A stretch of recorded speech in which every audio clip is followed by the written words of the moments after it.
ಪತ್ರಿಕಾಗೋಷ್ಠಿ ನಾನು ಒತ್ತಾಯ ಮಾಡಿ ಕೇಳಿಕೊಂಡಿರೋದು ಯಾಕೆ ಅಂದರೆ ಈ ಒಂದು ದ್ವೇಷ ಭಾಷಣ ದ್ವೇಷ ಅಪರಾಧಗಳ ಬಗ್ಗೆ ಚರ್ಚೆ ನಡೀತಾ ಇದೆ. ಬಿಲ್ ಇರಬಹುದು, ಇದನ್ನು ನಾವು ಬಹಳ ವಿಸ್ತಾರವಾಗಿ ಚರ್ಚೆ ಮಾಡಬೇಕಾಗಿರುವಂಥದ್ದು ಮತ್ತು ಇಲ್ಲಿ ದಕ್ಷಿಣ ಕನ್ನಡದಲ್ಲಿ ಆ ಟೆಕ್ನಿಕ್ಯಾಲಿಟೀಸ್ ಬಗ್ಗೆ ಚರ್ಚೆ ಮಾಡಬೇಕಾಗಿದೆ.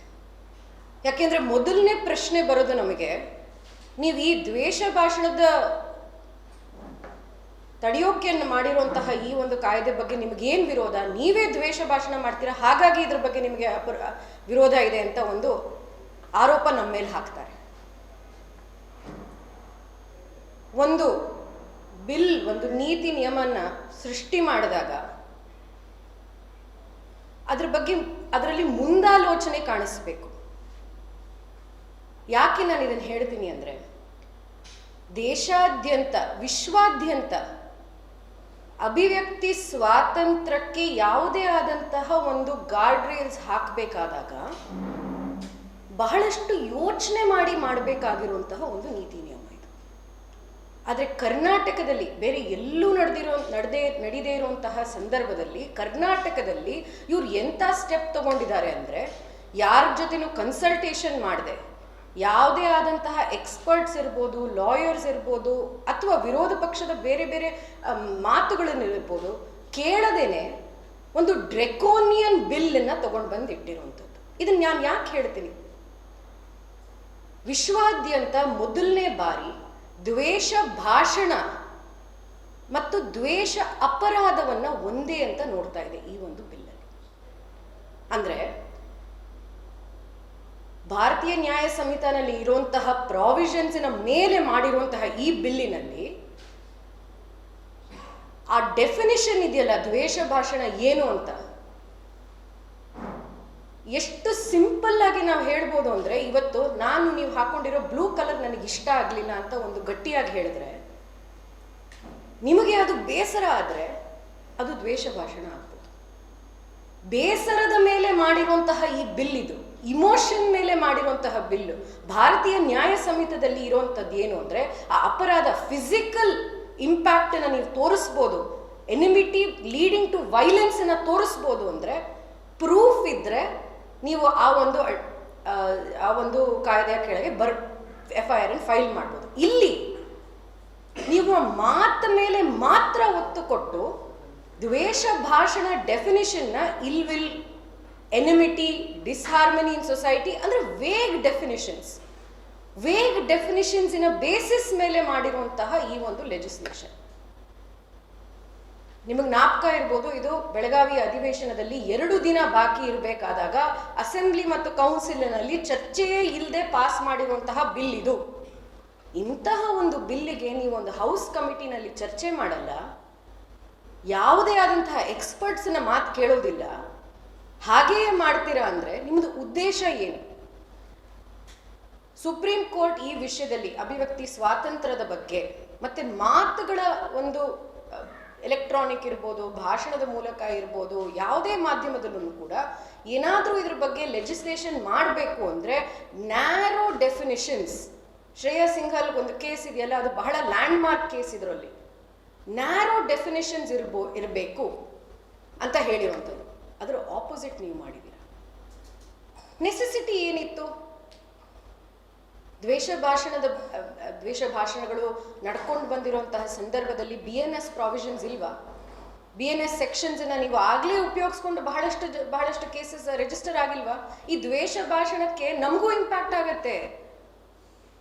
ಒತ್ತಿ ಹೇಳ್ತೀನಿ, ಒಬ್ಬ ಮಹಿಳೆಯಾಗಿ ನಮಗೆ ಇನ್ನೂ ಜಾಸ್ತಿ ಇಂಪ್ಯಾಕ್ಟ್ ಆಗತ್ತೆ ಅದು. ಆದರೆ ಇವತ್ತು ಸೆಕ್ಷನ್ಸ್ ಇಲ್ವಾ ಪೀನಲ್ ಕೋಡ್ನಲ್ಲಿ, ಭಾರತೀಯ ನ್ಯಾಯ ಸಂಹಿತದಲ್ಲಿ? ಇದು ನೀವು ಅಡಿಷನಲ್ ಆಗಿ ತರಬೇಕು ಅಂದರೆ ನೀವು ಯಾಕೆ ಮಾಡಿರೋದು? ನಾನು ಹೇಳ್ತೀನಿ ಅದು ಯಾಕೆ ಮಾಡಿರೋದು ಅಂತ. ಯಾವುದೇ ಆದಂತಹ ಕಾನೂನಲ್ಲಿ ಇಲ್ಲದೆ ಇರುವಂತಹ ಒಂದು ಪ್ರಾವಿಷನ್ನು ನೀವು ಪೊಲೀಸರಿಗೆ ಅಧಿಕಾರ ಕೊಟ್ಟಿದ್ದೀರಾ ದ್ವೇಷ ಭಾಷಣ ಏನು ಅಂತ ಡಿಫೈನ್ ಮಾಡೋದಿಕ್ಕೆ. ಪ್ರಿವೆಂಟಿವ್ ಆಗಿ ಅರೆಸ್ಟ್ ಮಾಡೋದಕ್ಕೆ ನೀವು ಆಪರ್ಚುನಿಟಿ ಕೊಡ್ತಾ ಇದ್ದೀರಾ.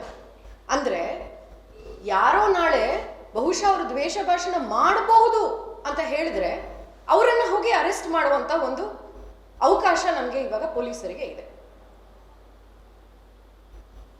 ಎಷ್ಟು ಎಷ್ಟು ವೇಗ ಆಗಿದೆ ಆ ಬಿಲ್ಲಿನ ಟೆಕ್ಸ್ಟ್ ನೀವು ಓದ್ಕೊಂಡು ಬಂದ್ರೆ ಗೊತ್ತಾಗುತ್ತೆ. ಪ್ರಿವೆಂಟಿವ್ ಆಗಿ ನೀವು ಈ ವಿಷಯಕ್ಕೋಸ್ಕರ ಅರೆಸ್ಟ್ ಮಾಡ್ಬೋದು ಅಂದ್ರೆ ಇದ್ರ ದುರುಪಯೋಗ ಆಗಲ್ವಾ? ನಾವು ನೋಡಿಲ್ವಾ ಇಂತಹ ಸಂದರ್ಭಗಳು? ನೋಡಿದ್ದೀವಿ. ಮತ್ತು ಮಾಧ್ಯಮ ಮಿತ್ರರಿಗೆ ನಾನು ಇದನ್ನು ಹೇಳಕ್ಕೆ ಇಷ್ಟಪಡ್ತೇನೆ, ಮಾಧ್ಯಮವಾಗಿ ಎಮರ್ಜೆನ್ಸಿನಲ್ಲಿ ನೋಡಿರುವಂತಹ ಒಂದು ನಿಮ್ಮ ಪ್ರೆಸ್ ಫ್ರೀಡಮ್ಗೆ ಇರುವಂತಹ ಎಲ್ಲ ಒಂದು ಬೆದರಿಕೆಗಳು ಈ ಒಂದು ಬಿಲ್ಲಲ್ಲಿ ಕಾಣಬರುತ್ತೆ ನಮಗೆ. ಯಾಕೆ ಅಂದರೆ ಎಲೆಕ್ಟ್ರಾನಿಕ್ ಮೀಡಿಯಾಗೂ ಅಪ್ಲೈ ಆಗುವಂಥದ್ದು, ಮಾಧ್ಯಮಕ್ಕೂ ಅಪ್ಲೈ ಆಗುವಂಥದ್ದು. ಏನು ದ್ವೇಷ ಭಾಷಣ ಅಂತ ನೀವು ಸ್ಟ್ರಾಂಗ್ ಆಗಿ ನ್ಯಾರೋ ಆಗಿ ಡಿಫೈನ್ ಮಾಡಲಿಲ್ಲ ಅಂದರೆ ಅದನ್ನು ಇಂಟರ್ಪ್ರಿಟ್ ಮಾಡೋದಕ್ಕೆ ಪೊಲೀಸರಿಗೆ ಅಧಿಕಾರ ಇದೆ. ಅದಾದ ನಂತರ ಇದು ಕಾಗ್ನಿಸಬಲ್ ನಾನ್ ಬೇಲಬಲ್ ಆಫೆನ್ಸ್. ನನಗೆ ನಿಮಗೆ ಚರ್ಚೆ ಇರ್ಬೋದು, ನಾನು ಬ್ಲೂ ಸರಿಗಿಲ್ಲ ಅಂತ ಹೇಳಿದ್ರೆ ನಿಮಗೆ ಬೇಸರ ಆದರೆ ಅದು ಒಂದು ಒಪಿನಿಯನ್. ಎಕ್ಸೆಂಪ್ಷನ್ಸ್ ಅಂತ ಒಂದು ಲಿಸ್ಟ್ ಕೊಟ್ಟಿದ್ದಾರೆ, ಆರ್ಟ್ ಈ ಥರದ್ದು. ಅದರಲ್ಲಿ ಟೀಕೆ, ಟಿಪ್ಪಣಿಗಳು, ಅಭಿಪ್ರಾಯ, ಎಲ್ಲಿ ನಾವು ಆ ಲೈನ್ ಎಲ್ಲಿ ಡ್ರಾ ಮಾಡ್ತೀವಿ ಅದರ ಬಗ್ಗೆ ನಮಗಿರುವಂತಹ ಪ್ರಶ್ನೆ. ಮತ್ತೆ ಇನ್ನೂ ಒಂದು 2 ಪಾಯಿಂಟ್.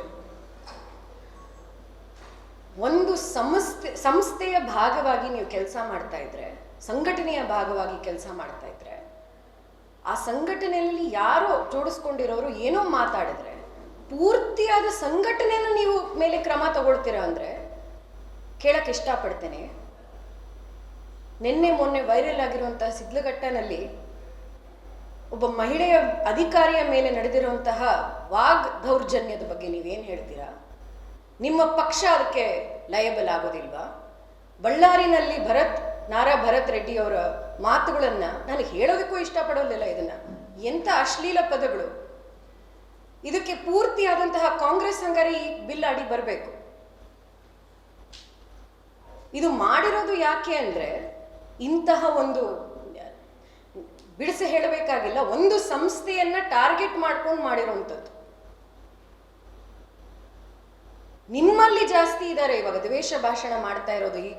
ಇನ್ನು 1 ತಿಂಗಳಿನಲ್ಲಿ ಕರ್ನಾಟಕದ ಜನತೆ ನೋಡಿದ್ದಾರೆ ನಿಮ್ಮ ಪದ ಬಳಕೆ, ನಿಮ್ಮ ಸಂಸ್ಥೆಯಲ್ಲಿ ಇರುವಂಥ, ನಿಮ್ಮ ಸಂಘಟನೆಯಲ್ಲಿ ಇರುವಂತಹ ಜನರ, ನಿಮ್ಮ ಶಾಸಕರಾಗಿರುವಂಥವ್ರನ್ನ ಪದ ಬಳಕೆ, ಪದಾಧಿಕಾರಿಗಳಾಗಿರುವಂತಹ ಪದ ಬಳಕೆ ನೋಡ್ಕೊಂಡು ಬಂದಿರುವಂಥದ್ದು ನಾವು. ಇದೆಲ್ಲಾನು ಮಾಡ್ತಾ ಮಾಡ್ತಾ ಯಾವ ಸರ್ಕಾರ ನಾವು ದ್ವೇಷ ಭಾಷಣ ಮತ್ತು ದ್ವೇಷ ಅಪರಾಧಗಳ ವಿರುದ್ಧ ಒಂದು ಬಿಲ್ಲನ್ನು ತರ್ತಿದ್ದೀವಿ ಅಂತ ಹೇಳಿರುವಂತಹ ಸರ್ಕಾರ, ಅವ್ರದ್ದೇ ಆದಂತಹ ಸರ್ಕಾರದಲ್ಲಿ IT ಮಿನಿಸ್ಟ್ರಿಯ ಕೆಳಗಡೆ ಒಂದು ಫ್ಯಾಕ್ಟ್ ಚೆಕ್ ಯೂನಿಟ್ ಅಂತ ಶುರು ಮಾಡಿದ್ರು. ನಿಮ್ಗೆಲ್ಲರಿಗೂ ಜ್ಞಾಪಕ ಇರಬಹುದು. ಡಿಸ್ಇನ್ಫಾರ್ಮೇಶನ್ ಜಾಸ್ತಿ ಆಗ್ತಾ ಇದೆ, ಫೇಕ್ ನ್ಯೂಸ್ ಜಾಸ್ತಿ ಆಗ್ತಾ ಇದೆ. ಅದನ್ನ ತಡೆಯೋದಕ್ಕೆ ಒಂದು ಫ್ಯಾಕ್ಟ್ ಚೆಕ್ ಯೂನಿಟ್ ಅಂತ ಮಾಡಿದ್ರು ಎಕ್ಸಿಕ್ಯೂಟಿವ್ ಆರ್ಡರ್ ಪ್ರಕಾರವಾಗಿ. ಅದರ ಹೆಸರು information disorder ಟ್ಯಾಕಲಿಂಗ್ unit. IT-BT ಸಚಿವರಾದಂತಹ Priyank Kharge ಅವರ ಇನಿಷಿಯೇಟಿವ್ ಅಲ್ಲಿ ಮಾಡಿರುವಂತದ್ದು ಇದು. 3 ತಿಂಗಳಿನ ಪೈಲಟ್ ಮಾಡಿದ್ರು. ಅವ್ರಿಗೆ ಬೇಕಾಗಿರುವಂತಹ ವೆಂಡರ್ಸ್ಗೆ, ಸಂಸ್ಥೆಗಳಿಗೆ ಇದನ್ನ ಒಂದು ಕಾಂಟ್ರಾಕ್ಟ್ ಆಗಿ ಕೊಟ್ಟರು ಫೇಕ್ ನ್ಯೂಸ್ ಅನ್ನ ಮಾನಿಟರ್ ಮಾಡೋದಕ್ಕೆ. ನ್ಯೂಸ್ ಪೇಪರ್ ರಿಪೋರ್ಟ್ಸ್ ಅಲ್ಲಿ ಈ ಒಂದು ಫ್ಯಾಕ್ಟ್ ಚೆಕ್ ಯೂನಿಟ್ನ ಬಗ್ಗೆ ನೀವು ಓದಿದ್ರೆ ಅಲ್ಲಿ ಬಂದಿರುವಂತಹ ಕಂಪ್ಲೇಂಟ್ಗಳಲ್ಲಿ ಬಹಳಷ್ಟು ಕಂಪ್ಲೇಂಟ್ಗಳು, 100 ಕಂಪ್ಲೇಂಟ್ಗಳು ಅಷ್ಟು ಬಂದಿರುವಂಥದ್ದು ಸರ್ಕಾರದ ವಿರುದ್ಧ ಮಾತಾಡಿರುವಂಥವರ ಮೇಲೆ. ಅದರಲ್ಲಿ ಅದು ಪೊಲಿಟಿಕಲ್ ಸರ್ಕಾರ ಮತ್ತೆ ಪಕ್ಷದ ವಿರುದ್ಧ ಮಾತಾಡಿರುವಂಥವರ ಮೇಲೆ. ಅದರಲ್ಲಿ 50%ಕ್ಕಿಂತ ಜಾಸ್ತಿ ಕಂಪ್ಲೇಂಟ್ಸ್ನ ಆಕ್ಟ್ ಮಾಡಿರೋದು ಮೇಲೆ, ನೀವು ಆಕ್ಟ್ ಮಾಡಿ FIR ಹಾಕಿರೋದು ನಿಮ್ಮ ಪಕ್ಷದ ವಿರುದ್ಧ ಮಾತಾಡಿರೋರ ಮೇಲೆ.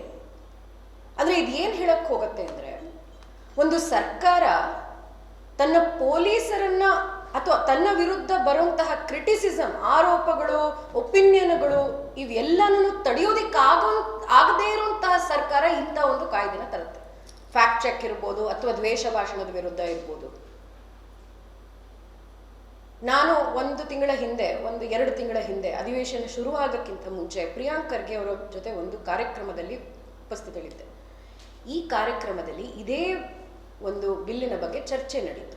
ಒಬ್ಬರು ಪ್ರಶ್ನೆ ಕೇಳ್ತಾರೆ, ಸರ್ಕಾರ ಇದನ್ನು ದುರುಪಯೋಗ ಮಾಡ್ಕೊಳ್ಳಲ್ಲ. ನಿಮ್ಮದೇ ಸರ್ಕಾರ ಇರ್ಬೋದು, ನಂತರ ಬರುವಂತಹ ಸರ್ಕಾರ ಇರ್ಬೋದು. ಇದನ್ನು ದುರುಪಯೋಗ ಮಾಡ್ಕೊಳ್ಳಲ್ಲ ಅಂತ ನಿಮಗೇನು ಗ್ಯಾರಂಟಿ, ನಿಮಗೇನು ಭರವಸೆ?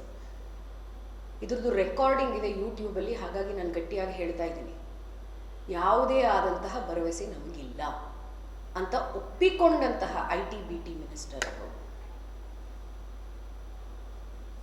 ನೋಡಿ, ಒಂದು ನೀತಿ ನಿಯಮನ ಸೃಷ್ಟಿ ಮಾಡಿದಾಗ, ಪಾಲಿಸಿನ ಒಂದು ಕ್ರಿಯೇಟ್ ಮಾಡಿದಾಗ, ಆ ಪಾಲಿಸಿ ಒಳಗಡೆ ಸೇಫ್ ಗಾರ್ಡ್ಸ್ ಇರಬೇಕು,